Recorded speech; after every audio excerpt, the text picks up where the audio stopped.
Becoming who you're meant to be is never tidy. It's the sacred in-between, where chaos meets clarity. Where truth cracks open light and light brings you home. Welcome to Journey to Radiance, where real stories, raw truths, and brave transformation light the path forward. We're not here to give you a highlight reel. We're here to talk about the parts of life that shape you. the messy, magnificent middle, where reinvention begins.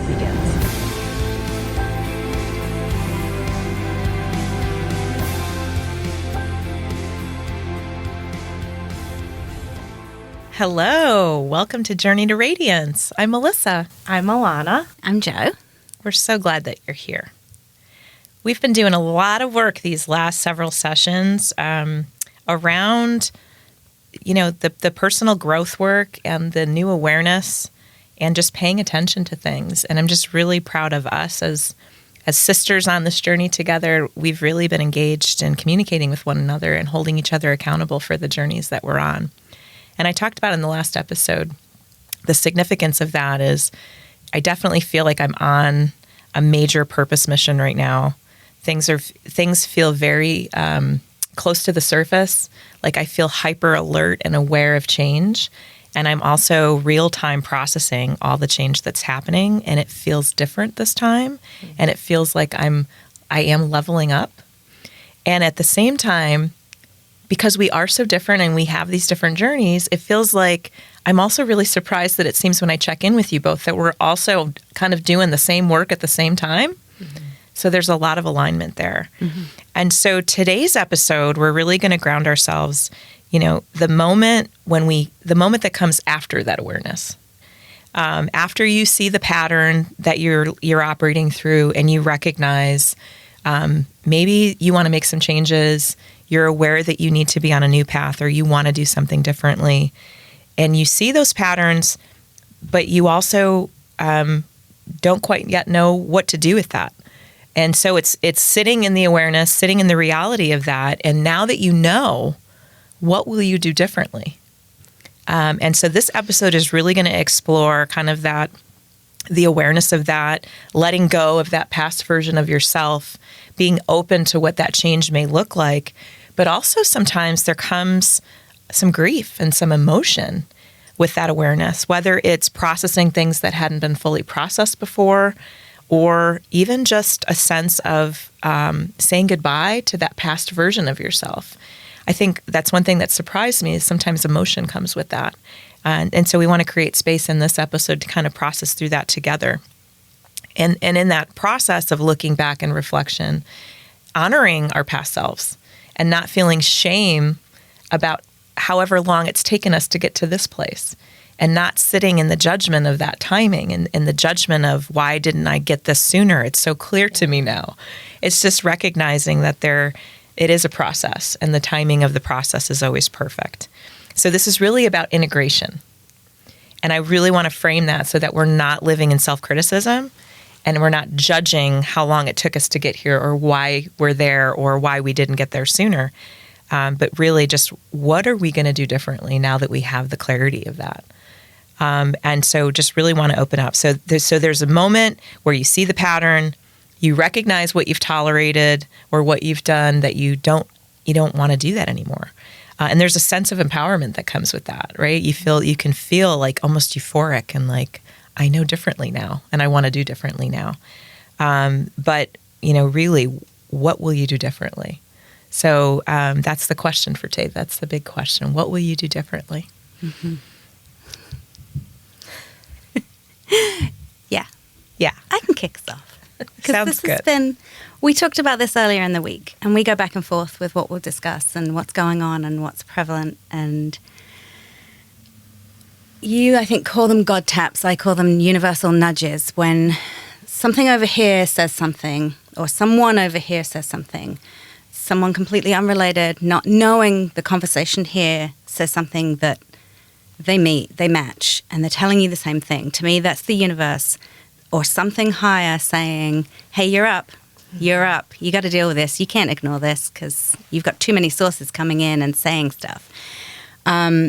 So you posed this question, and at the same time, I was having a conversation with my sister who were just still addressing past, and she talked about the sadness she feels when she thinks, what if someone had intervened, someone had cared and said, are you okay? When we were children. And I said, I can't think about that. It makes me too sad. It's easier for me to say, look at us now. And thought I was being so positive in doing so. And what she said back to me coincided with the question you just posed, Melissa. And I'll read what she said back to me. And she's brilliant and has spent so many brave months and years approaching these issues. And what she said is, that's a great attitude, but has there been time for mourning and allowance of the full intensity of the feelings from back then? If that has never happened, then there is an incompleteness and unfinished business which leads to interruptions in contact today. Meaning, you can only feel joy as fully if you have felt the full extent of the sorrow, the rage, or whatever it is that is stored up. And I must have read that 50 to 100 times, just over and over, and realized that what I need to do is I need to address it. I can no longer live behind this, I'm fine, it's okay, look at me now. And what I did today, in fact, was I have reached out to find a therapist and talk this through. So that is my full confession and my courageous jump that this all has pushed me to a ledge that I can no longer ignore is there. And I can't put a wall up and say, no, I don't have to jump. No, I'm going to jump. I'm going to jump in and I'm going to feel all those feelings. And I think I deserve, and the people around me, my family, my friends, deserve that fullest version of me. And so it is time. It is time to take that leap and feel those feelings and work through them rather than burying them and them being almost like a black hole that sucks in joy because they are taking from the good emotions. And so that is my commitment. That is so brave. Where so brave. Thank you for sharing that, and thank you for owning that. And I just I am so proud of, I think, that the journey that you're speaking about in my own experience with my past and overcoming my own past traumas. It's recognizing our survival instincts and the brilliance and the wisdom in our survival and the timing of our survival, and not trying to rush the process, because the evolution of healing, it's trusting that evolution. It's a process. It's not well, now that I know I'm fixed, that is the beginning, right? The knowing is the beginning. But also to recognize that you are able to walk through that when you are in a healthy and safe place, that you feel it's safe to even go there, that you no longer need to be in survival mode. Right? And so it takes such a level of healing and self-awareness just even to turn into that and face the start of that journey. Right? And so many people want to shortchange that process and skip to the end. And that's exactly what I've been doing. Yeah. By saying, no, but in spite of and because of, look at us. And that's kind of like our unofficial mantra for my sister and I. But still that's important. Yes. We have overcome so much, but you can't ignore the work now. Yeah. And I'm at a point, like I said, it's like I have been taken to a ledge that I can no longer say, I'm not jumping. I'm jumping. And that's, I think it's the, like you said, Melissa, it's the timing, but it's also the space around you. Understanding so much and being in a space where you can be vulnerable enough to say, okay, now it's time. Yeah, but elephant in the room, you're being vulnerable for the public, live, real time. That's a whole other layer and level of courageousness that I want to address, because it's, from what I've heard you say, that's also helped you in the process. 100%. Can you talk a little bit more about that? Because I feel like that's really helpful for others that may be holding it all in for whether they're seeking privacy, whether they're seeking, they have fear or they have limiting beliefs on sharing. Can you talk a little bit more about what sharing has done for you? It's allowed people in. And so getting guidance, and nobody's okay fully, right? Is anybody 100% okay 100% of the time? No, we all have baggage. We all have stressors. We all have things going on.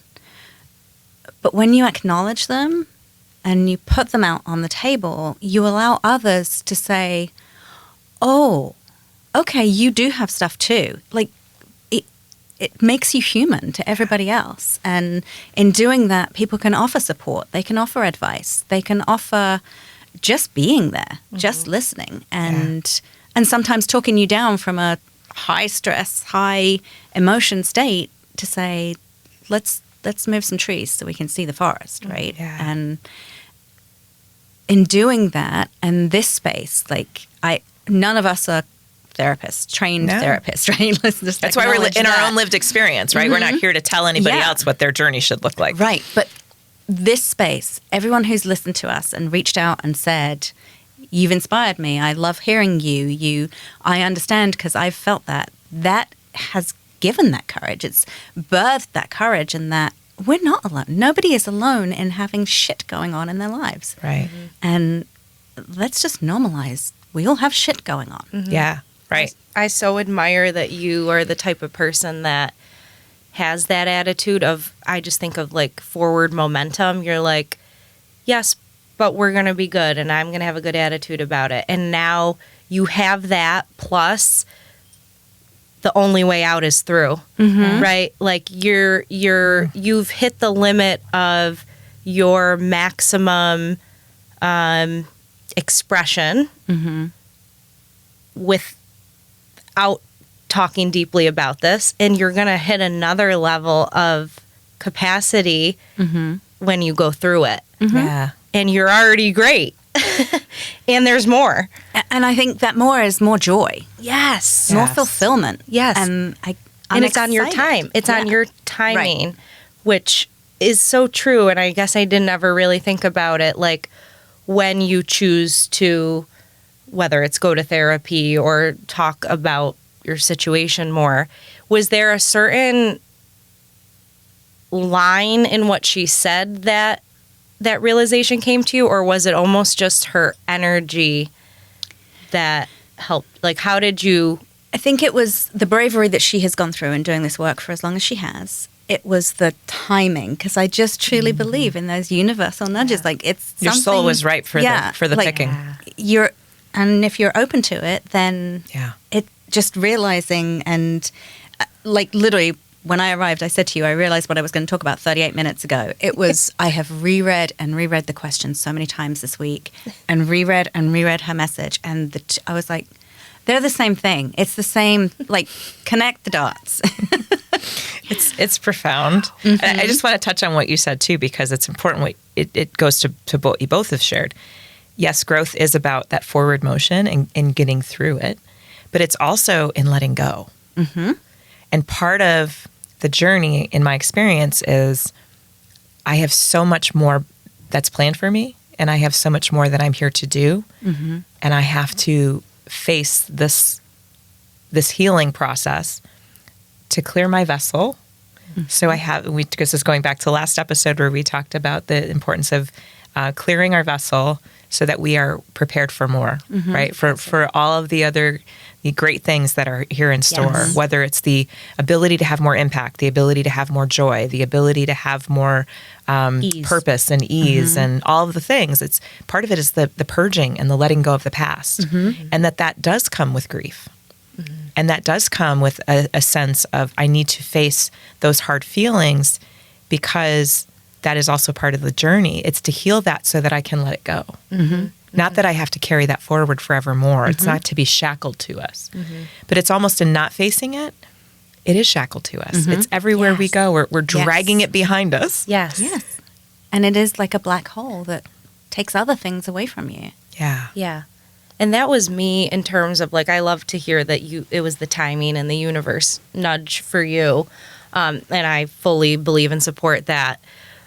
I think the other way it can come up for you, for me particularly, when I sought therapy out 10 years ago, was because I was shackled and I knew that if I didn't do something about it, it was just going to be bad. Like I was stuck. I was so anxious that I couldn't move forward. Yeah. So it can come in different ways. And for me, even before you're able to let go, for me, I had to sit in the trauma of discussing my brother's accident for 8 years and just sit in it and cry and sit in it and relive it and talk about it again and fill in the blank, even though I don't have any memory of a lot of it. She would say, make it up, fill in what you think happened. And just again and again. And I would say, God, when am I going to be healed? When am I going to be over this? When is this going to be unshackled? Yeah. And it's like, for me, it took 8 years, and I don't think it's ever ending. Yeah. But there is a light at the end, and I had to have that at that time of my life to prepare me for now and the future. So I just love that it's sitting in it and processing it in so many different ways. Because it's like when you told that story, I literally saw a visual of you sitting, and it's almost like you had this Rubik's Cube in your hand, and you're looking at it from all the different lenses and vantage points, and you're like, oh, it looks different today. This is what this looks like. What happens when I turn it this way? And just being open to what grief looks like in that new lens and context that helps you further that experience. Like when I was going through even thinking about divorce, just processing separation from my partner, it was a 4-year decision. It wasn't I'm waking up today and I'm getting divorced. It was sitting with trusted friends and resources and literally interrogating the concept of why am I unhappy? What is my part in this? What is my partner's part in this? What can I change? What can I not change? And it was only after I felt like after 4 years of processing that I had exhausted everything that I could do to make this work, that it was no longer like I was taking responsibility for my partner and recognizing I don't have that responsibility. And I also don't have that power. I can't control him. I can't control how he shows up or what he decides to do in relationship with me. All I can do is control what I can do. And then what do I want in my processing of this situation? How do I want to handle the grief that I'm feeling? And what does the grief mean for my identity? It was a 4-year process. And it was a weekly, I literally brought it to a group that I met with weekly. It was the topic I processed for 4 years. And I topic processed this, almost embarrassed that I'm bringing the same topic to the we're going to talk about this again. Yeah. Here's the thing. But to your point of sitting with it. Totally. Just sitting with it. Sitting with it in the shit. Yeah. In the mud. Yeah. And just seeing it from all different angles and perspectives. Yeah. I like what you said. What is my identity through the grief? Yeah. Is that what you said? Yeah. So what is my identity? Because I think, and this is one of the things I processed in this, when I went through my past traumas, one of the imprints of that on me, because trauma has an imprint on you, whether you believe it does or not, it informs who you are, how you show up, what you do, what you don't do, how you interact with others relationally. So basically, my response to trauma is I internalize the responsibility for emotional stability. And I believe that my behavior, my doing, determines what safety looked like in my life. And so it deeply entrenched me and delayed my development and my sense of worth, that I lived completely in my I wasn't living in my being. I was living in my doing. And I mention this because part of sitting in and how is my identity informed by my trauma and my grief is I was seeking external validation because my identity was completely tied with how I performed. So I earned praise for how I performed, and this made me feel safe. So it then became the self-fulfilling prophecy that external approval became intricately linked with my survival patterns. And then that pattern became my being, right? So my doing became my being. But it made me feel like I had to earn love and respect and approval. And this is what led to, we talked about my tendencies to overwork and overperform. Oh, yeah.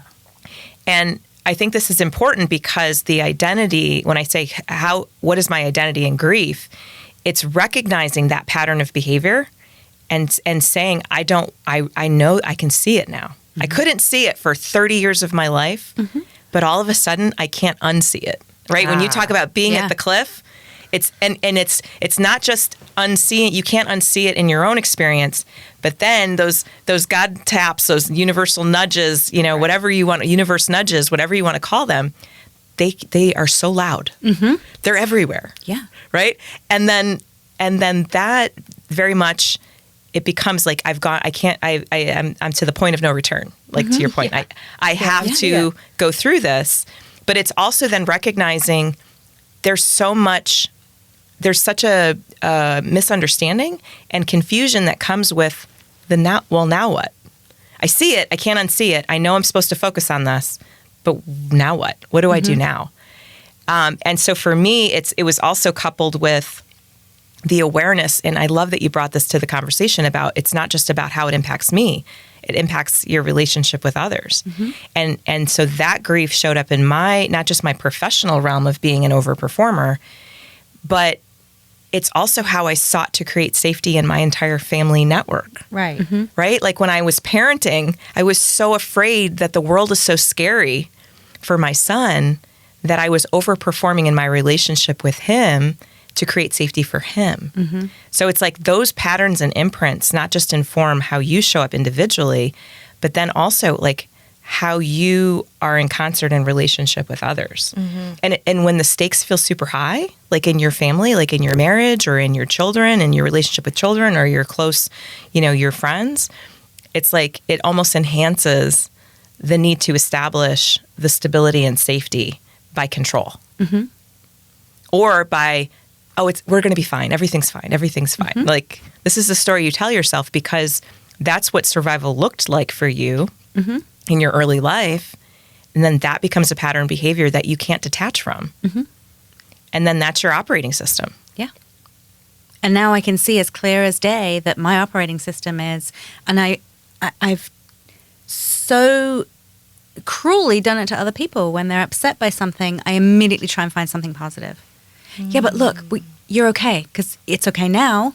Like, right, just finding anything positive to try and bring them out of sadness because that was my, your operating system. So you project that onto them. And you think it's helping. Right. Because it has helped you for so long. It's helped you put a Band-Aid on it. Yeah. Yeah. And so now it's almost like I don't allow people to be sad because sadness to me is like some kind of... It's to be avoided. Yeah. And so I almost don't allow people to be sad. I'm like, there's no point in being sad. Come on. Yeah, come on. We're good. We're good. We're fine. Like, let's dismiss this and then we'll move over here because it's prettier over here. Yeah, exactly. Forward is prettier. Yeah. Yeah, my mom always says, when you don't know what to do nothing. And that for me was helpful as I was sitting in it and constantly processing. Yeah. Because there was nothing to do. Yeah. It was about who am I being? Yeah. What is my identity in the grief? What is my identity in the grief? What is my identity in this therapy session versus next week's therapy session, talking about the same thing over and over again until you are just knowing now that you're just finding your way through. And it is small little steps. And trust me, you go back and then you go forward. And I see that now, big picture. But when you're in it, sometimes you're like, am I moving forward at all? Yeah. Am I ever going to get out of this? Yeah. And it's interesting what you said about the validation of other people, which I have as well. And I think a lot of people, people pleasing or needing external validation is a part of a lot of us for one reason or another. And I actually think that may have been the reason why I started going to therapy, because I wanted people to like me. So I got to get myself together, which is interesting because that's actually not the point at all. Right. That's not the point at all. And I see that now, but it's like, well, again, timing. Thankfully, that was the reason that helped me go. Yeah. But that's also part of the process, right? Like whatever gets you there, it got you there. yeah. And there's wisdom in the fact that it got you there. And so that's how you needed to be, and that's how you needed to feel in order to feel safe and survive. And it still got you on the right path. Yes. So it's to have the grace in whatever the motivation was. Yes. It still affected you on the path that you needed to be on. And Yeah. there was wisdom in that. Right. And that goes back to leaning into certainty and leaning into trust that we will always land where we're supposed to land when we're supposed to be there. Yeah. Yeah. Well, I think in your own, therapy is such an amazing and essential thing. It has been in my own life. In part of the wisdom there in therapy is the ability to process externally what you're feeling internally, because in so exercising that, you gain such a new perspective, a new understanding. And so it's also fine line then, because sometimes it's not in sharing it externally that we necessarily want to seek validation, but sometimes it's really helpful for perspective. So part of us talking through this in our podcast platform is to share perspective and gain perspective. And when you're sharing in our text threads, even in our small group, and it's helping you evolve your own awareness of self and your own place on this journey. And it's giving you perspective that's informing your identity at this time of your journey. And so I just want to call out the fine line distinction between seeking external validation versus really important dialogue that helps you to gain awareness of where you are and also helps you process how you need to heal your way forward, which is essential. Yeah. Yeah. And I think when you talk about timing, there are so many of those universe nudges just saying, it's time. And I think I said to you, Melissa, months ago, I said, I don't know what it is, but something's telling me there's something else. There's something. Yeah. I'm being drawn and pulled towards something. And I don't know what it is. And I still don't know what it is. But I think I decided in that moment, I have to be open to it. Yeah. If I'm close to it, I will never know what it was that pulled me and was saying, there's something more, there's something bigger, there's something you're meant to do or a place you're meant to be. Yeah. And so I think part of that was my deciding to be open. Yeah. To open myself up to say, okay, what's coming? And, just getting right, mind, body, and soul. And, It's not lost on me when you shared that. I'm laughing slightly because it's just, it's so you that you were like, yeah, I had this sense I had to clean my whole house because something big's happening. Something's coming. I got to get ready for it. Oh my God. Do you remember that? Yeah. When you were like, I'm getting ready for something. Something's about to change. But her preparation is the part that I'm chuckling about. Oh, yeah. Well, I don't know what it is, but I'm going to be prepared for it. Yeah, for ABC. Let me plan. DEFG Let me plan for that. Yeah. Well, it's funny you're saying this because the one thing that I had thought of with this question was we're actually ending the year of the snake in the Chinese New Year, which is the shedding, endings, grieving who you no longer are. And since it is about shedding, it's not about becoming. There's nothing else to become in the year of the snake. And we just entered the year of the fire horse, February 17th, which is all about momentum, courage, visibility, embodied action. And I love this. It says where snake said, let go, horse says, move. So now it's time to move. And you had to shed, listen, take it all in. We all did. And now it's take inspired action. It's not just move with no direction. It's when I feel that pull to take action, go, because there's a reason for it. So it makes so much sense that this is all happening now. And I definitely feel it. Absolutely. Sure. I was touched on when you talked about February 16th, the significance. I had this a screen grab that I actually saved to my phone, message from the universe. Today is the final day of the snake year. This year asked you to shed layers you didn't even realize you were still carrying. It brought endings you didn't expect, lessons you didn't ask for, and moments that tested your patience, strength, and faith. Growth was not loud. It was uncomfortable. It was quiet. It was internal. But look at you. You're still here, wiser, stronger, more aware of who you are and what you deserve. The snake year was about transformation, about shedding old skin so you could step into something truer. Not everything that left was meant to stay. Not everything that hurt was meant to break you. As this chapter closes, take a deep breath. Honor what you've survived. Honor what you've learned. Honor who you've become.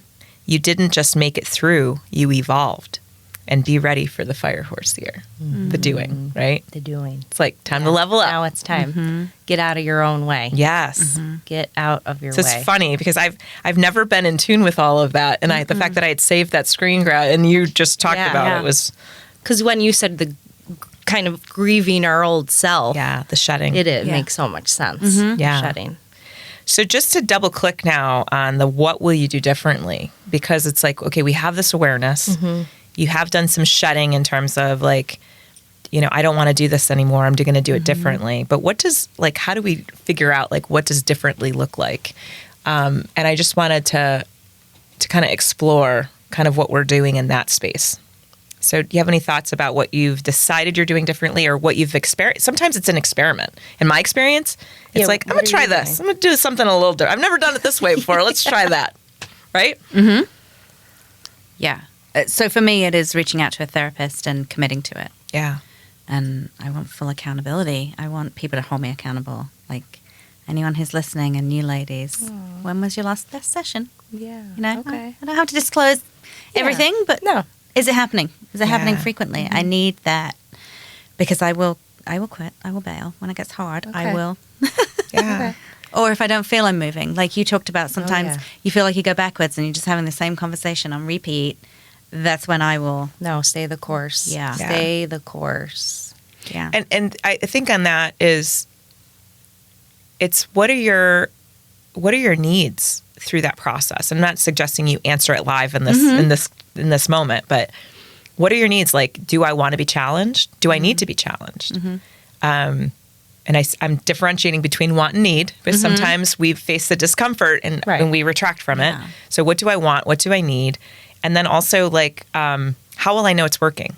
What does success look like as I transition through this? Recognizing success, second session is different than success 30th session. It's really clearly setting intention on the work that you are willing to engage in. And so you are eyes wide open to the realities. And then you're not surprised by anything. And therefore you're probably less apt to retract to past behaviors because you recognize things. If I want things to be different, it's almost like taking the intention of plotting out what does different look like, so you can check yourself against that. When you see yourself returning to those past behaviors, be like, oh yeah, I don't want to do that. That's my old operating system. This is the new one. And I think you said the word joy. Yeah. So, yeah, I love that. What does success look like for you? And it might be just more joy. And I think for me, it was like, I just need to. Success looks like not overthinking every situation and being able to feel ready for a promotion at work because I can handle it. Yeah.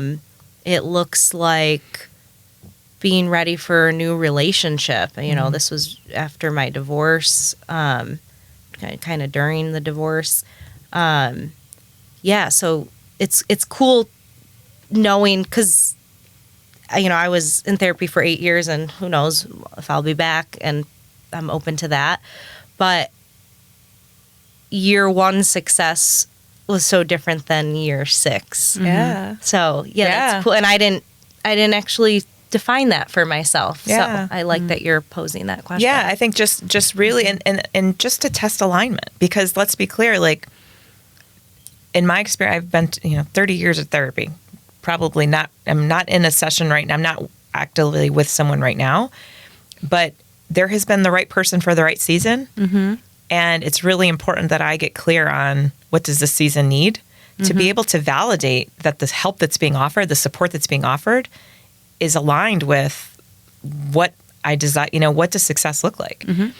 Because you can meet someone in that context who has a very different, like it can be almost harmful to you, where if it's too fast or not the right way, it could make you regress, right? Like, so it's really, it's being clear about what you're seeking so that you'll know if you have the right guide. While also being challenged. I need it's not to be meant to be challenged. comfortable. Yeah, it's not meant. Buckle up. Like, right, let's be honest. Yeah. I don't want people thinking, oh, every therapy session, Makes me not that feel you're good. saying that. Yeah, every therapy session I feel great. There's a breakthrough. I take a deep breath. I have a good cry. No. Yeah. Sometimes you're like, what the fuck am I doing? This is stagnant. They're not helping. They're not understanding what I'm trying to say. Right. Like I They don't agree remember with she's me. like, she's not doesn't get understanding it. me. And then I'd have a great, so just like embrace the messy in it, because it's a little bit of a shit show, as it should be. Yeah. The only way out is through. It's through all that. Yeah. That's so spot on. And I can remember just like, I'm wasting my time. Yeah. This is such a waste What of am I- time. What am I doing? I'm paying this out. And then you have the epiphany, the ahas, and you're like, oh, You're like, oh my God. that's what we were working on. So yeah, I think it's sticking with it, but also just being really clear about what it is that you're working toward. And you may not know. And it's okay to say, I have no clue. Yeah, I have no clue. Yeah. I have no idea. Like literally this all came to me 38 minutes ago. Right. I love it. So what are you doing differently? Because that might help me percolate. So what I'm doing differently, number one is I'm intentional about operating from love and not fear.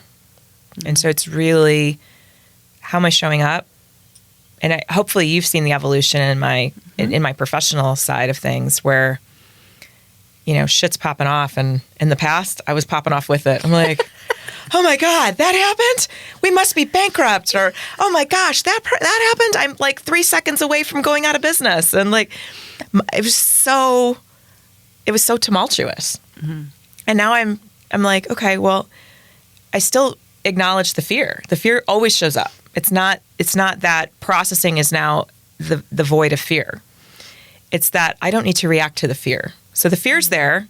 I'm sitting with the fear, looking at it, going, okay, well, clearly there's some feelings of fear here that I need to operate through. Like, what is the worst thing that could happen in this moment? And like, what am I afraid of? What am I feeling?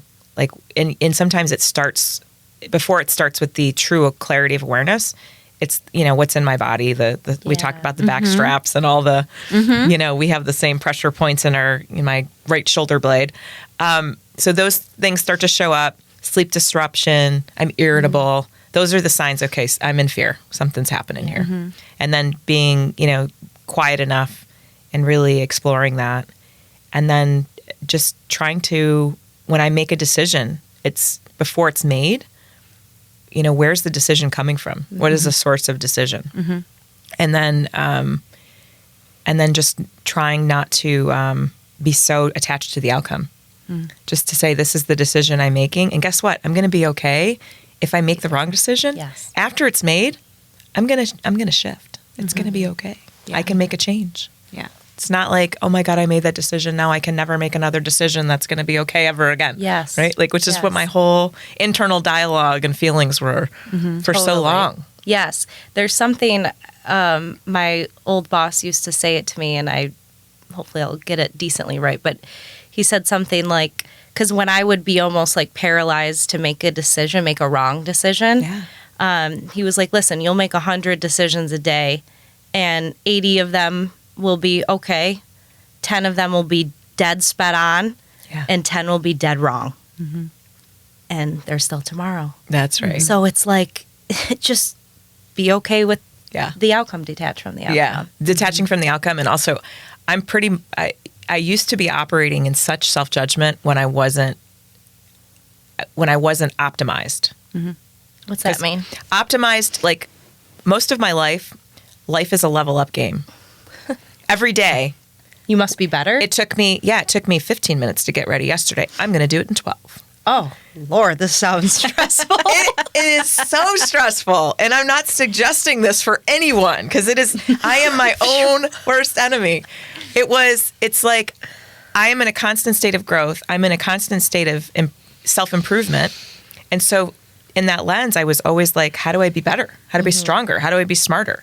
And so I'm constantly trying to learn, and I'm constantly trying to implement real time all my learnings, and I'm trying to just be smarter and better and faster and wiser and like love more. And right? It's crazy. Yeah. It's a little bit crazy. It's a lot to do. And so that is one thing, right? The overwhelm of that, you all felt that. And you're not even living it. You're just hearing about it. So it's the overwhelm of that. And then that's coupled with the self-judgment when I missed the mark. Oh, you took 17 minutes to get ready this morning. Yeah. You're really falling behind. You got to do better. Or, hey, I only closed 3 deals out of the 5. Last month, I did 4 out of the 5. I'm really losing my touch, right? So the whole judgment, self-judgment, and then the reframing through judgment, which was I watched this, it's a church sermon, but it was a woman, a pastor, and she talked about this weighted vest. And she literally had the visual of the weighted vest, and it was kind of funny because it was like an Instagram purchase because she was like, I have to be fit, and she bought this weighted vest. And she didn't know what was an appropriate amount of weight, so she's carrying around 18 pounds. That's a lot. And then when she shares with her friends, this is such a great analogy. She shares with her friends, I'm walking around with 18 pounds. They're like, wait, what? You're supposed to have 8 pounds based on your body weight. You're walking around with 18 pounds. And so she thought she'd normalized the 18-pound carry. Yeah. And so she's sitting there and she's like, as I'm talking to my friends, I realize I don't need this weight. I don't need this weight. And she's literally taking the weight off. And she's like, guess what? I can move so much better with 8 pounds of weight. Right? And it was so profound because I feel like that's what we're kind of doing here, ladies, right? We're checking in with each other. And the point of sharing, it's not seeking validation from you, ladies. It's saying, I'm carrying around 18 pounds. Is that normal? What are you carrying around? Oh, okay, I don't need to carry. Can I talk about this 18 pounds that I'm carrying? Right. So until I shared with you that I have this level up internal craziness challenge, and now I recognize you guys aren't doing that. Oh, yeah. Right? If I didn't share that with you, I would think everyone is doing that. Oh, my God. I'm sorry if I've made you feel like no, that was crazy. I did not feel judgment at all. Okay. But I'm saying... I was like, I don't want you to carry all that. You don't have to carry that. That's what grace sounds like. Yeah. Right? But I'm walking around in my own experience. If I'm not sharing with others, I have no awareness on what I'm carrying that is irrationally being carried. Right. And right? Yeah. Exactly. Yeah. And that relates to what we're all saying. Yeah. Because if you didn't talk to your sister or us and hear good word, you may have thought, well, this is what people carry. Yeah. And you just carry it and you have a good attitude about it anyway. Yeah. And it's like, no. Yeah. And I literally held with pride for so long. Your positive thinking. Yeah. I'm so positive. I can put that aside, and I am the master. I have mastered this skill of saying, no, it's fine. Wow. We're fine. Everything's fine. I am the master of that. Yeah. And I saw my mom do that with going through the accident of my brother, and I was 6 and my sister was 8. So you have 2 little girls, and then you have a 13-year-old son that suffered a spinal cord injury, and she made everything. We had to go down to Atlanta for 6 months for the rehab center, and we thought it was vacation by the way she gave us that perspective, which was what worked for her at the time, was to look at it as fun. And girls, we're going to go, and you're going to start a new school, and then we'll visit Evan at the end of the day. And I'd be like, great, there's a pool, and we're staying at a hotel, and it's like, I didn't process that until I'm in my 20s. Yeah. And thinking, holy shit, that was her way and the best way. Yep. For She her was and us. surviving. But she was just surviving. Yeah. She was surviving, and she was trying to create safety and stability because you witnessed the trauma. You witnessed it. How does she make sure you're okay? And so she created a new operating system. Yeah. And because that was her oxygen mask for herself. Like, yes. And then I saw myself do that for others. yes. And how can I make it easier on them and look fun for them, even if it's very sad and dark. And let's just skip over that part and we'll just be good. And we'll act like it's good. And then it will be good. Right. But then when you get home alone, Yeah. you're just drowning. Yeah. And it's so powerful what you just said, because it almost like moves me to tears, because I modeled my performance behavior, my overachieving, my overperforming behavior for my son. And now that's the only normal that he knew. And unless he shares that with others, he doesn't see, oh, that's only me. I'm the only one doing it that way, right? So we normalize it that way in our modeling of behavior. And then if we aren't in a habit of sharing in a safe way with healthy people in our lives, we are suffering in silence. And it creates more feelings of separation, because I don't feel happy. Like, I don't feel happy in my daily life, and Joe thinks I should be happy. So if I'm not feeling that, does that mean there's something wrong with me? Right? Like, that's our internal dialogue going through Definitely. feeling different than. And if we're not openly discussing and sharing our differentness, like, we feel isolated, which again is what drives us to this journey. So the journey to radiance is, and what we're doing differently, is we're sharing our messy. And we're recognizing Exactly that when we're doing that, we're doing our own work. Yeah. And that's what we're processing through in these episodes, is what we're working on right now. It's kind of like what's going on in the lab. And the lab is in here, and it's in here, Yeah. and it's in here, and it's in here. Like, Yes. And I right? know the people that listen are processing alongside us. Yeah. I had a dear friend reach out to me, and he's like, you've often heard that phrase, check on your strong friends. He said, you've been on my heart. And he goes, you're always in my life, and I always elevate you. I always care about you. But you've been on my heart, and I don't know why. And then we had a conversation, and he's very much going through his year of the snake. He's gone through that, which is, for him, meant sleepless nights, a lot of self-exploration and unearthing things and shedding of past experiences and past learnings. And it wasn't that there was something wrong in my life that brought us together and made him feel that sense of connection that he wanted to reach out. It was because we had shared experiences. We were both going through that, and it helped validate and helped to affirm for him that he's on the right path. Yeah. And he felt less alone because he was able to share that with me, and also feel like I'm not the only one that's going through this right now. So I find that just so profound, that his God tap came and he thought he was helping me. And when we were brought together, it was for both of us to affirm we're on this journey. Yes. And there's such comfort to know, like, we're not the only ones on this journey, right? You're carrying your weighted vest, and you're carrying your weighted vest, and our weights may be slightly different at different times. But it's to validate that there's value in the weight that we're carrying. Yes, and that's exactly the energy of the year of the horse, is when you do get the God tap, it is when you think of someone, or you think, God, I should really call that person. I have no idea why I'm having this feeling. It's to take the action because it's coming from an aligned, inspired place, and to make the call. Yeah. And do it. Yeah. Because maybe before, and I do this where I'm like, I think of them, but I don't do anything about it.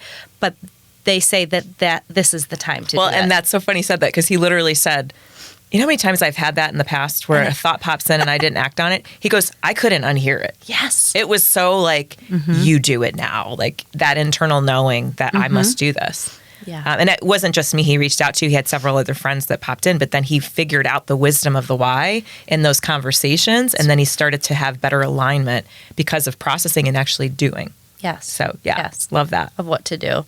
I'm thinking of, like, what will I do differently?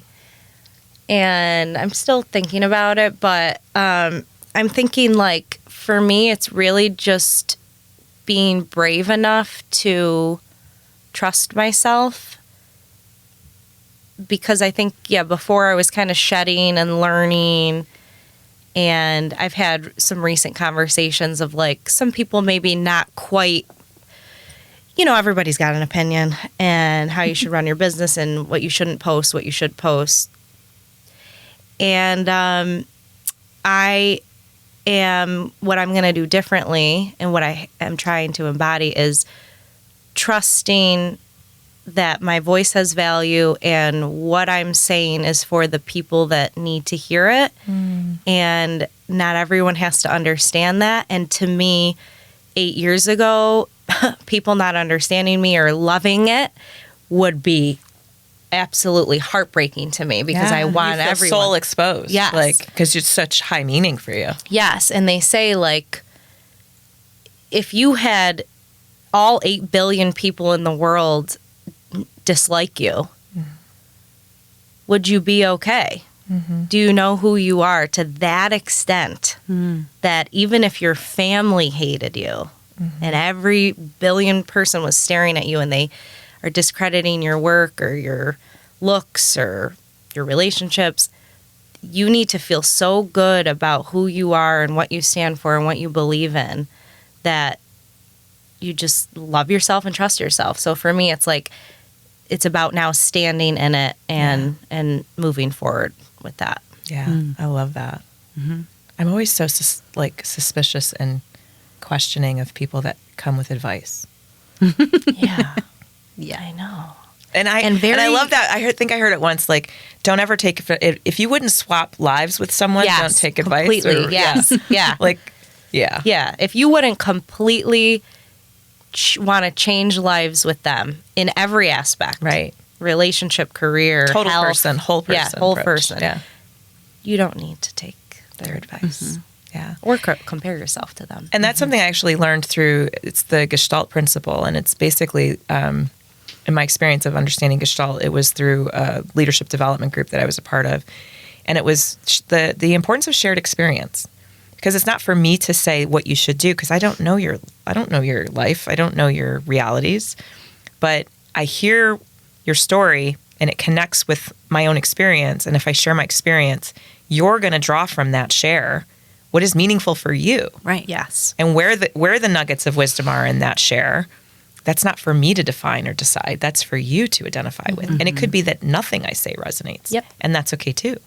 But it's to separate from the ego that says, I know what you should do. Here's what you should do. Right. Because it worked for me, so it'll work for you. Yeah. Yeah. It's like, no, take what you need or not. Yeah. Yeah. Which is, I think, kind of the operating system that we have for this in our shared lived experience as well. For sure. So what's your one thing? Your one thing. She's looking at me. I think my one thing is trust those around me. Trust them. They're still here and they're still around me for a reason. So trust them. Trust that. Trust their love and their support and their friendship, and dare to be yourself, fully yourself. So when that's admitting, just because my car battery's dead, the sky is falling, or I have reached the point where I can't say it's okay anymore, so I'm going to say it's not, and I'm going to dive into that. Yeah. Trust the people around me to say, I'm here and this is how I feel. Yeah. And be vulnerable. Yeah. Yeah. I think that resonates with me. I knew after you said something, something would come to me.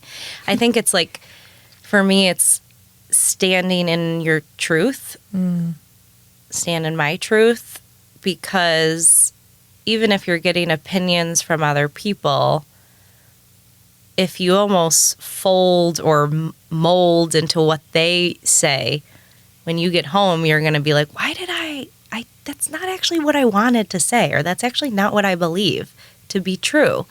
So while it may be harder in the moment to stand your truth, later, long term, when you compound that over time, wow, you're going to not only feel better, but you're going to be very clear about who you are. Absolutely. I love both of those. I think my one thing is, it's similar to yours, Joe, but it's the slight nuance of trust myself on the journey and recognize through my past experience, yes, I may grieve and have sadness for what I experienced, but I have so much gratitude for what it forged within me and who I am on the other side of that I wouldn't change a thing. And therefore, I have the knowing that no matter what life will hold ahead, I'll be okay. Yeah. It's going to all work out. I've got the skills. I've got the experience. I'm resilient. I have people who love me, and I have a God who loves me deeply. I am good. You're good. I got this. Yeah. So, well, we hope that this episode resonated with you as we share our deeply personal stories and deeply personal experiences, and have the courage to do so. We just strongly encourage you, whether you are doing it in the quiet of your own car, speaking out loud to yourself, or relating with a trusted friend or a trusted partner, just really want to make sure that you are exercising what is percolating in your life, because it is going to advance you in your journey. And we really encourage you to be comfortable in that messy and be willing to sit there as long as it takes to really have the life that you've dreamed of. And so we hope that you share us with your friends and family members in Circle and Tribe. And we want you to be a part of our tribe. So please check us out on our socials, subscribe, and please ask others to subscribe as well. And we can't wait to see you again. We'll look forward to being with you again soon.